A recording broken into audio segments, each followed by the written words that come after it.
आप देख रहे हैं बेनिफिट टीवी। नमस्कार। आज हम बात करने जा रहे हैं इलेक्टोरल बॉन्ड के बारे में, जिसे हम हिंदी में चुनावी चंदा कहते हैं।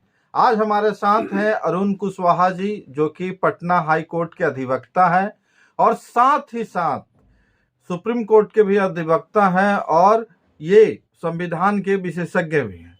तो चुनावी चंदा के विषय में सुप्रीम कोर्ट ने पिछले दिनों रोक लगाया था, उसके बारे में विस्तार से जानने के लिए हम सर से सवाल करना चाहेंगे, क्या होता है इलेक्टोरल बॉन्ड और चुनावी चंदा?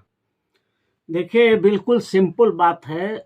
2017 के पहले जो बिहार जो people representative act of India है, तो उसमें एक प्रोविजन था चंदा का कि पार्टियां, जितने भी पॉलिटिकल पार्टियां हैं, उसको चंदा दिया जा सकता था। लेकिन उसमें ये प्रोविजन था कि अगर कोई आदमी 25,000 रुपया तक चंदा देता है तो उसका नाम बताना कोई ज़रूरी नहीं है, गुप्त भी रखा जा सकता था।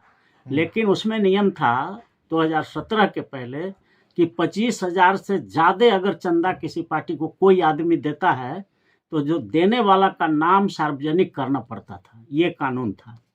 लेकिन नरेंद्र मोदी जब आए 2014 में, तो इन्होंने 2017 में एक कानून पारित कराया जिसको इलेक्टोरल बॉन्ड कानून कहा जा सकता है। उसमें इन्होंने बैन कर दिया कि कौन कितना चुनावी चंदा देता है, इसको गुप्त रखा जाएगा और एक बॉन्ड होगा, स्टेट बैंक ऑफ इंडिया में जमा करेगा लोग पैसा, और वो पैसा जिसके नाम से रहेगा वो पार्टी अपना निकाल लेगा। और इसमें कानून में ये प्रतिबंधित कर दिया गया कि कोई आरटीआई से या किसी तरह से इसकी जानकारी नहीं मांग सकता है कि चंदा किसने दिया है और किसको दिया है।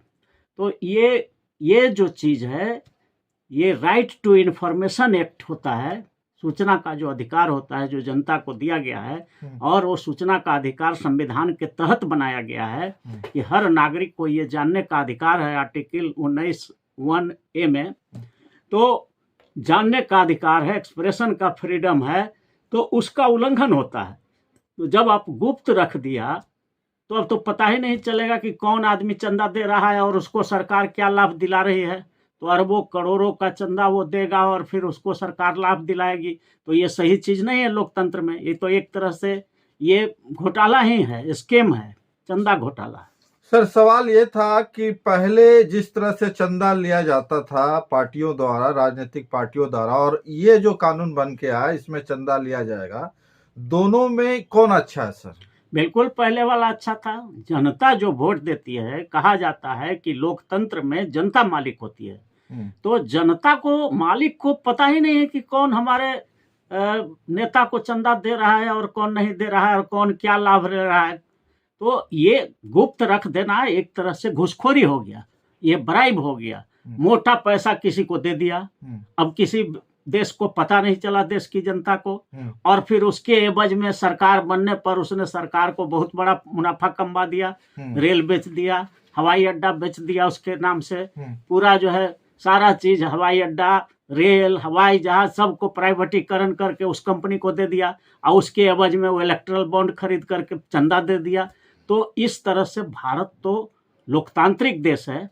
लोकतांत्रिक देश में आर्टिकल 19(1)(a) में लिखा हुआ है कि right to freedom and expression, स्वतंत्रता का अधिकार है कोई भी बात बोलने का, सुनने का, जानने का। तो आप बताइएगा नहीं कि कौन चंदा दिया है और आप उसको क्या लाभ दिलाए। जनता को जानी चाहिए, चूंकि लोकतंत्र में जनता ही मालिक होती है। यहाँ पर न चीफ जस्टिस ऑफ इंडिया मालिक होते हैं, न प्रधानमंत्री मालिक होते हैं, न मुख्यमंत्री होते हैं, न गवर्नर होते हैं। रूल ऑफ लॉ है, कानून का राज है, और कानून किसके लिए बना है? जनता के लिए। और सरकार कौन चुनती है? जनता। इसलिए असली मालिक जनता होती है। तो जनता को जानने का अधिकार था। इस बात को सुप्रीम कोर्ट ने बहुत अच्छी तरह से एनालिसिस किया और इलेक्टोरल बॉन्ड का जो सिस्टम 17 में लाया गया उसको अनकॉन्स्टिट्यूशनल डिक्लेयर कर दिया गया कि ये बिल्कुल असंवैधानिक बात है। ये तो वही हो गया कि हम घूस लें भी और कोई कार्रवाई नहीं हो।